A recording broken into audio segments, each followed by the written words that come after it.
Ah, that's an interesting point of view. Well, hello everybody. My name is Prometheus, and ladies and gentlemen, this is me announcing Release 11 of P.E.W. Prometheum Experimental Weaponry. It's here, finally. Release 11, which will be the final content release for KSP 1.04, basically any derivative there. I'm going to wait to do anything besides fixes until 1.1, which honestly could be tomorrow, it could be a year from now at this point. It's just trademarked soon.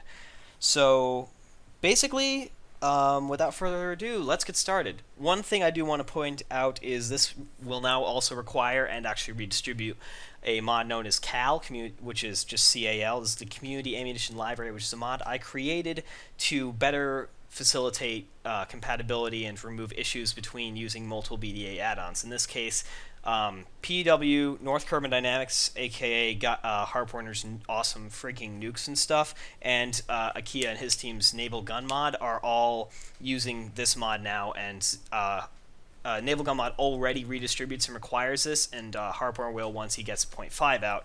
I'm using it with this release too, and you can go download it separately if you feel like you're out of date, but for the most part you don't need to worry. Now we're just going to moonwalk over a little bit further to the first missile. This is going to be a video for every single missile. So, not the greatest camera because it's Kerbals, but this, first off, with our air-to-air missiles, we have the R-73, NATO reporting name Archer, and actually for the, in the weapon manager, I'm going to put all their NATO reporting names, except for the KH-35, I might just leave Harpoonski because it's funny. Or its name is Kedge though, so it's kind of cool. But anyway, this is a counterpart to the AIM-9 Sidewinder, and is very nimble, well suited for close range engagements. It is a heat seeker. It is a high off-bore sight capability, like bigger than the Sidewinder. It's like 70 degrees, and it's also very nimble. It's also one of my favorite models because it actually turned out well even after the model smoothing went on. It's kind of odd looking right there because it's like that's raised and then down, but it looks pretty good overall. Up next, we have an innovative new missile, also hailing from Russia. This is the R-77, NATO reporting name Adder, which is a type of snake, I believe.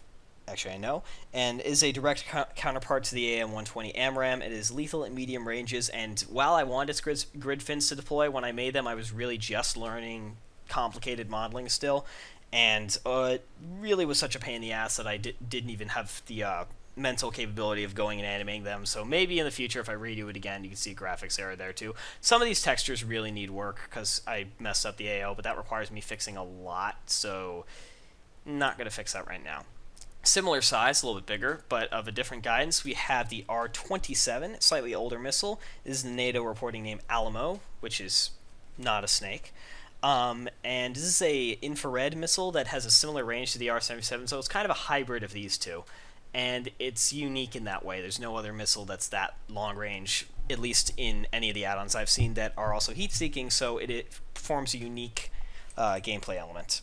Now, jumping up again in size and stature, we have the R-37, NATO reporting name Arrow, and like the damn English longbow in Civ 5, this guy will hit you very quickly, very obnoxiously, way too early, and at stupid long ranges. Go back 3 tiles.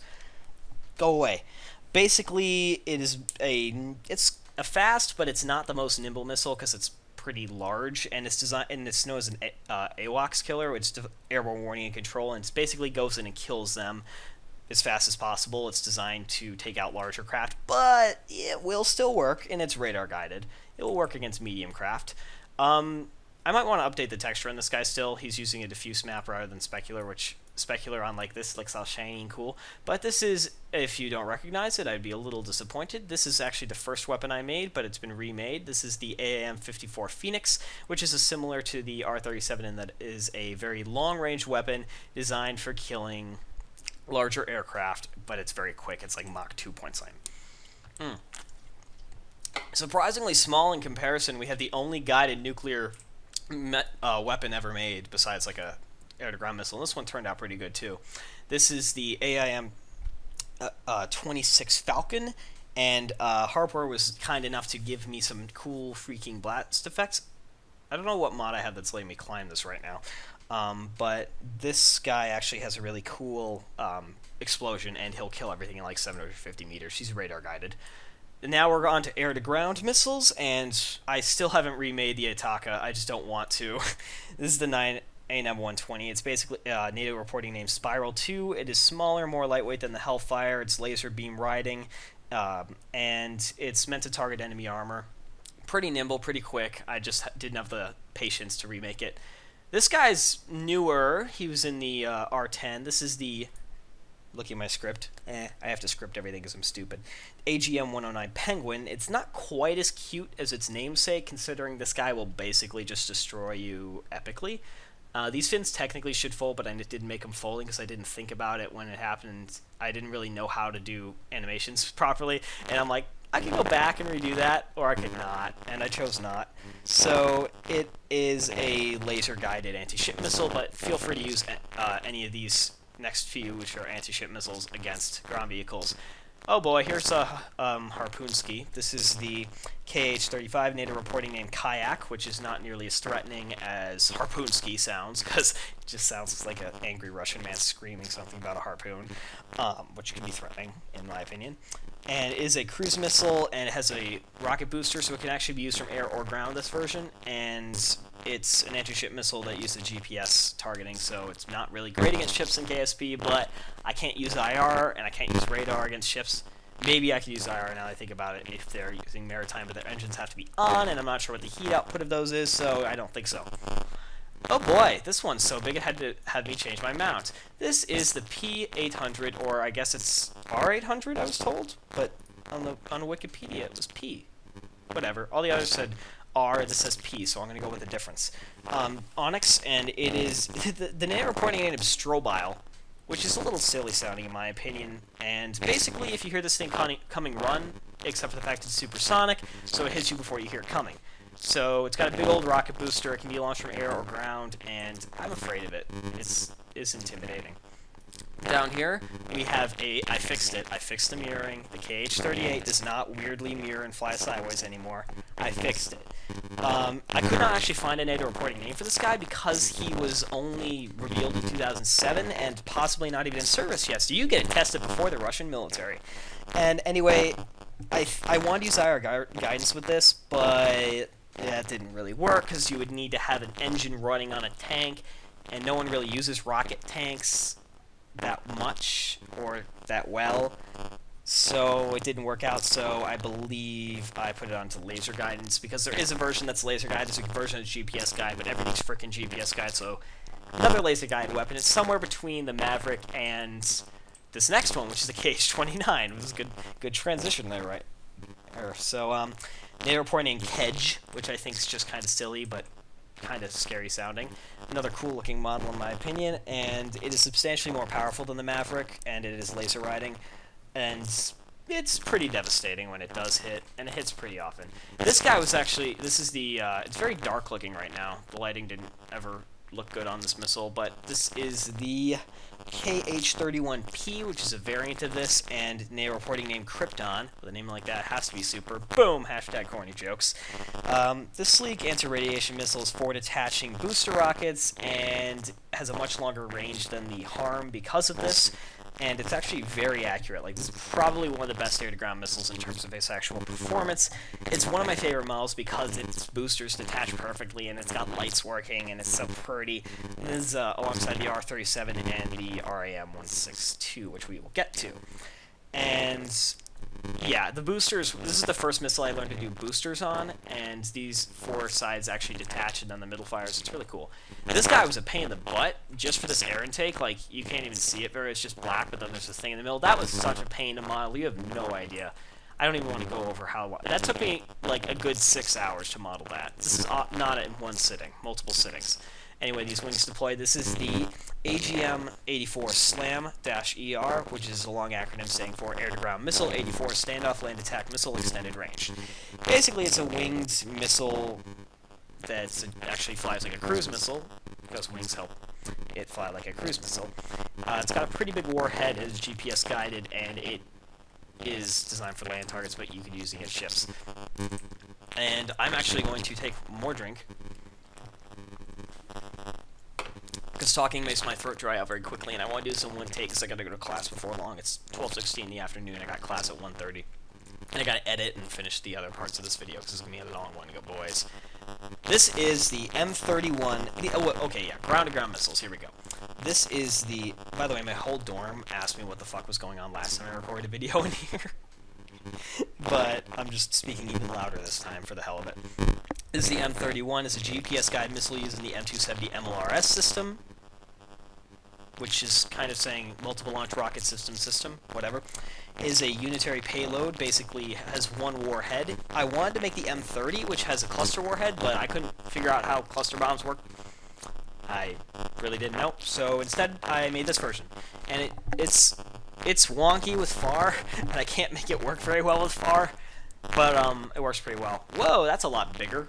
Another really tall one. Actually, not the tallest, but this is the 9M55K, which is a 300mm guided missile, GPS guided, used in Russian Tornado and Smerch rocket artillery systems, and it is substantially more powerful than the M31 and has longer range, as you could probably guess from the fact it's like a little over twice as tall and twice as round, so twice as big, that is.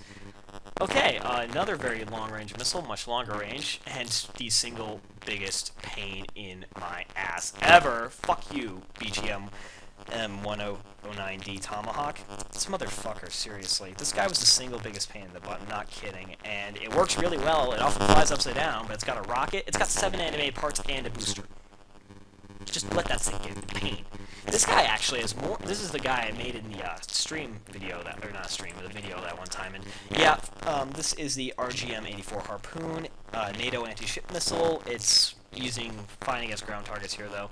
The problem with this guy is that the booster detaches before the fins deploy, so having fins on the booster was kind of pointless overall, and I'm a little disappointed.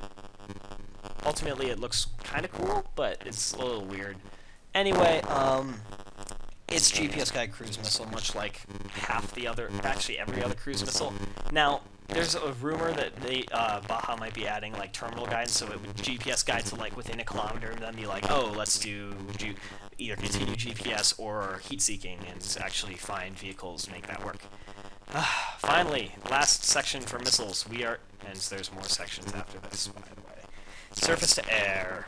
Well, sometimes the threat's in the air and you're on the ground, so rather than letting the enemies actually kill you, you can fight back. This is the 9M311. This is another older missile that I have. It was just, I think, introduced alongside the next one, but I can't remember when. This was like R5, maybe, R6.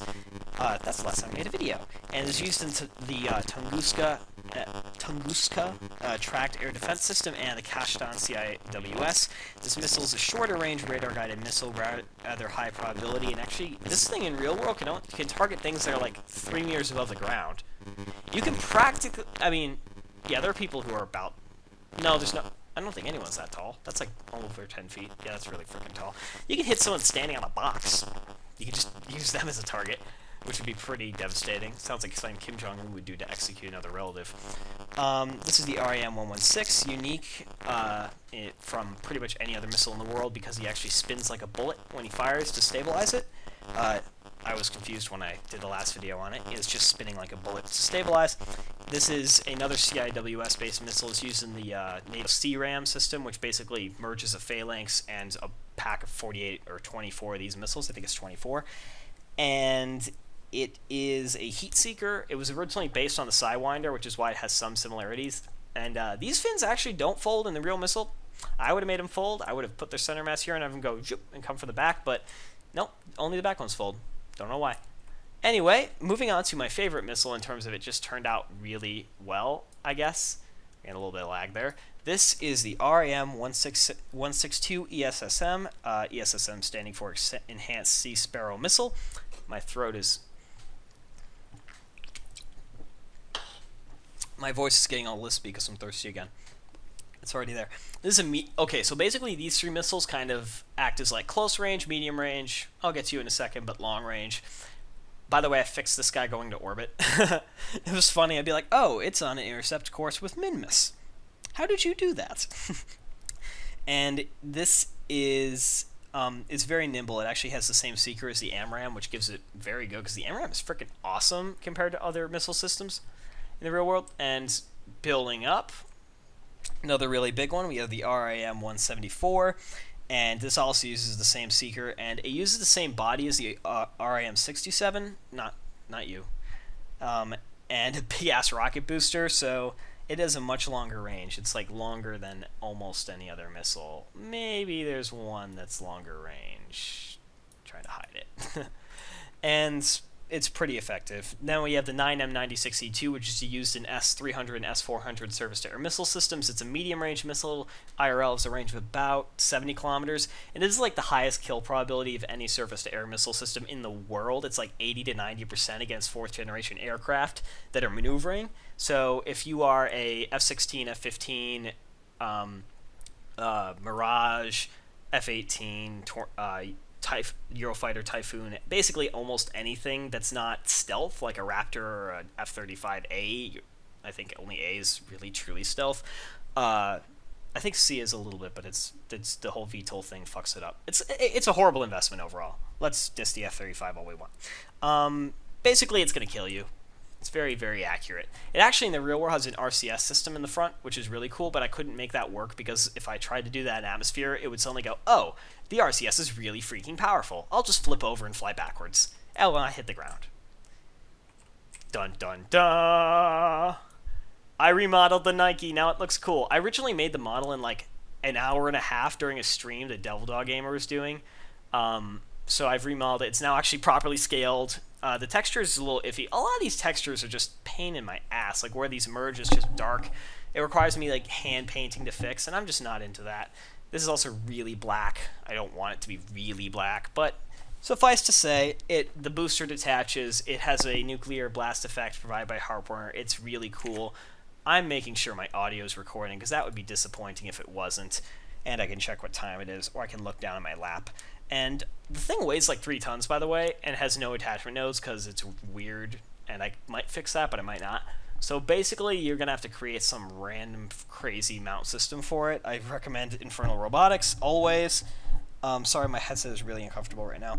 This is the mama bear of the Nike missile trio. There was a Nike Ajax, Nike Hercules, and Nike Zeus. Now, the Zeus was basically the same upper, but a much bigger lower stage. It's like, this is... the Nike Hercules was the most widely used and is most recognizable because it's this huge fin system.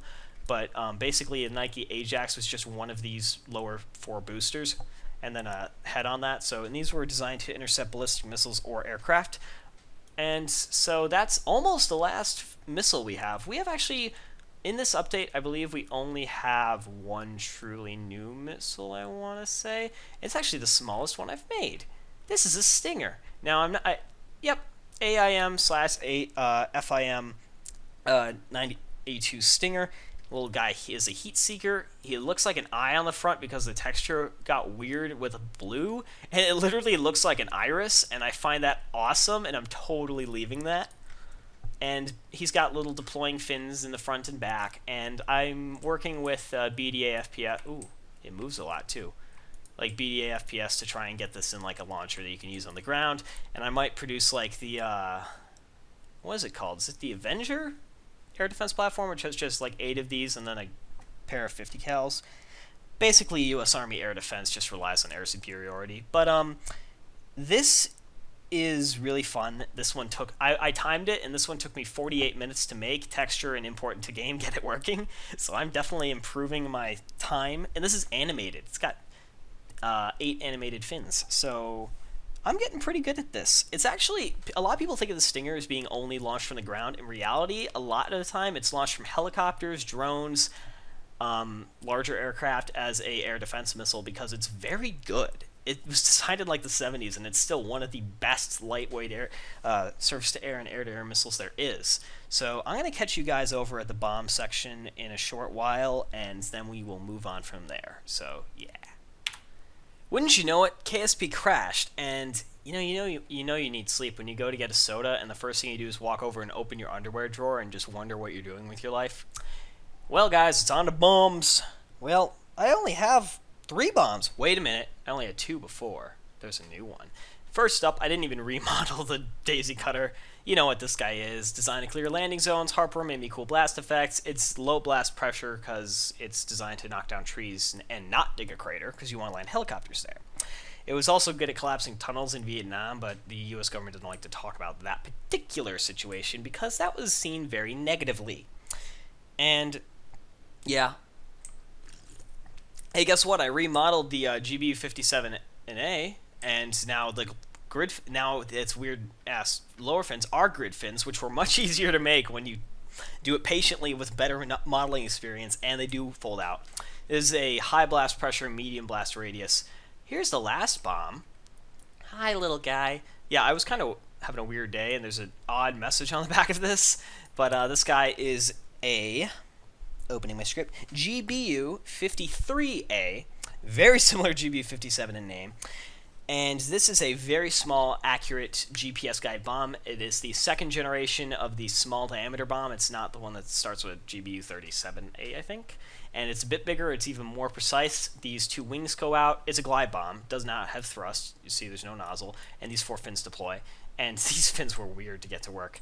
I'm going to roll straight into my utilities, and my phone keeps going off because I posted something to Yik Yak, and apparently people like it. Don't get involved with Yik Yak. It's pretty damn stupid.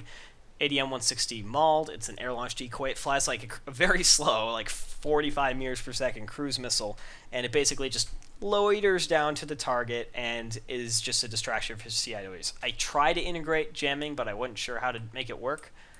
So, oh, that is what I wanted to show. Next, we have the Sergeant Fletcher drop tank, which only attaches via hardpoint, so I recommend getting stuff like this. And that's how big it is in real life. Like, I might scale these to Kerbal size. That's how big that thing is in real life. It's a bit ridiculous, in my opinion. You have to use a fuel line to get to drain first. It will just drain equally with other stuff normally, which is fine, I suppose. But I try to incorporate the code so you can detach, because this does decouple. But I didn't get it working. This is the AN-AWW-13 radar pod. It's a data link pod. It's used for targeting radar on a lot of Nato and primarily U.S. aircraft. And this is great if you want to just attach radar to a, say, any plane using a Mark II hull, because no plane using a Mark II hull has a good way to mount radar, except like in front of your engines or something weird there. So this is just an alternative there, and I did finally get it oriented correctly. That was before. So guys, there's a reason I called this update Armored Assault, however, because I built some very fun things. Turrets! Yes! Dang it, you're gonna cooperate with me.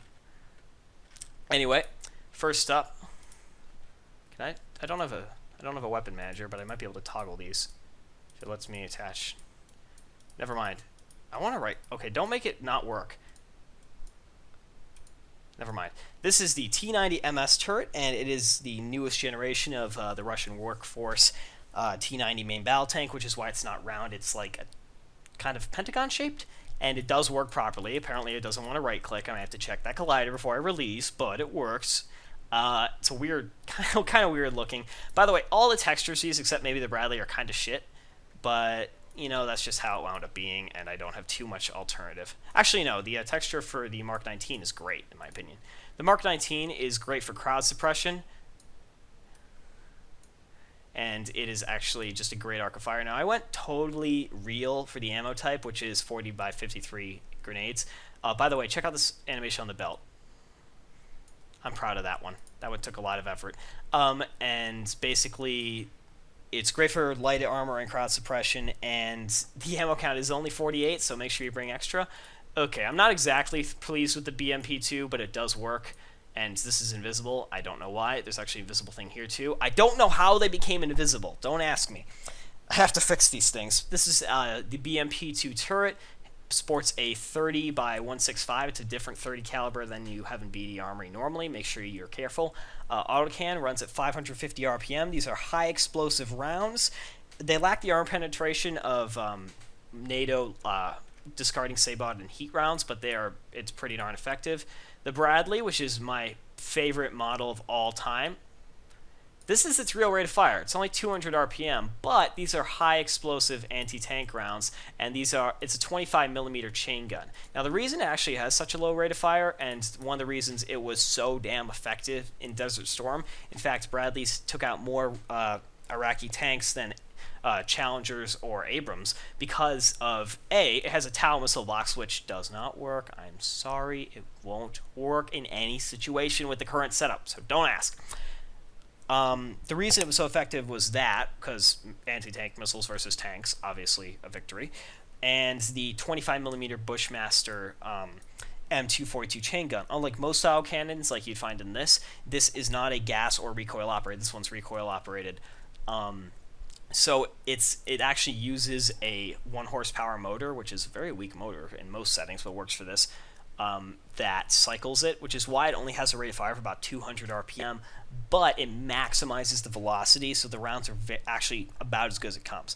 Now, comparing these two, this has a much higher rate of fire, and its rounds are a bit bigger, but this one is more accurate, and its rounds are more damaging, even though they're smaller. They're 25 by 137 versus, it doesn't want to right-click, you know what I mean, the other thing. And the reason being is simply it's just a different setup. It's more efficient.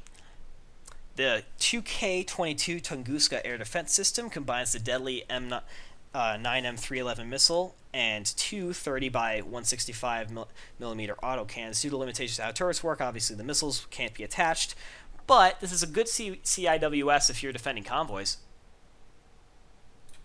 In my opinion, it works very well, and this is basically can be used against ground targets very well as well. Oh yeah, the Phalanx is back. I remade the Phalanx. This is real scale. It has no ammo right now. It's sad. But this one was also one of my favorite models. I couldn't do smoothing on it because of how things work, so it's a bit wonky, but it wound up pretty good in my opinion. Another possibly invisible part. Anyway, guys, that is the end of this. I'm tired. This has been a long video. I got kind of sloppy towards the end. I have to go to class soon. I have to edit this. Anyway, R-11, as I said, will be the final content release for P.E.W. in 1.0, like KSP 1.0. After KSP 1.1 comes out, well, we'll see. I probably have to fix damn near everything because it's going to be great. But 64-bit, maybe. Oh god, if it's not, I might even just quit, honestly. This game crashed just reloading after the first launch. Mind you, I'm using mods that make it like, Kerbin side. But if I go to map, notice I only have Kerbin, the moon, and the sun. I deleted everything else. Seriously, save me some RAM. And I used Copernicus, so it did actually not load them at all. It's not like I just hyper-edited them away, which, of course, I have hyper-edit. Anyway, guys, this has been a lot of fun for me, this experience making mods. I got turrets working. You can see this was first, then it was this, then it was this, and then it was this and this, and this was actually before this and this, which is why this one is kind of weird inside. Don't look in there. This is one of my favorites. This is my absolute favorite, and I actually got some great reference models from a very underappreciated game called Mercenaries 2, and I just closely mirrored these models. I didn't use all the parts, and none of the actual model is used in here, just like a reference. Like I'd make the same part and then put it on, which is why it's good looking, but that's like, I'm not taking anyone's work. I'm just using it as a reference. It is completely legal. I've checked. And anyway, guys, this is Prometheus, and fuck it. My name's Ryan, and I am a freshman at Ohio University, and I've been having a lot of fun doing this for you guys, so I will catch you later. Gotta go back and clean my hovel of a dorm room. Take it easy, guys, and please detonate responsibly. Adios.